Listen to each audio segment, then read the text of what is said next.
ایک صاحب نے کہا ہے کہ زوال کا وقت ختم ہوتے ہی ظہر کی نماز کا وقت شروع ہو جاتا ہے، لیکن ہمارے ہاں اذان اور نماز 1 بجے سے پہلے نہیں ہوتی، اس کی کیا وجہ ہے؟ دیکھیں، اذان ہونا الگ چیز ہے، وقت کا شروع ہو جانا الگ چیز ہے۔ اذان جو 1 بجے دی جاتی ہے، یہ تو ہر مسجد میں ایک نماز کا وقت فکس کیا ہوتا ہے کہ اس ٹائم نماز ہوگی۔ وہ ہر علاقے کے لوگ، ہر محلے کے لوگ، مارکیٹ میں مسجد ہے تو وہ اس کے حساب سے دیکھ رہے ہوتے ہیں۔ کبھی اس کو اس حساب سے دیکھا جا رہا ہوتا ہے کہ ایک مسجد میں 1:15 بجے نماز ہے تو دوسری جگہ 1:30 بجے، دوسری جگہ 1:45 ہے، کہیں 2 بجے، کہیں 2:15 ہے۔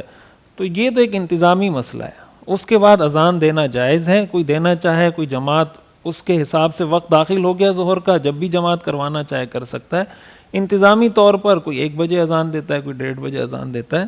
اس میں کوئی ایسا مسئلہ نہیں ہے کہ اس سے پہلے دینا یا جائز نہیں ہے یا اس کے بعد دینا کوئی ضروری ہے۔ اصل بنیادی وجہ اس میں انتظام ہے۔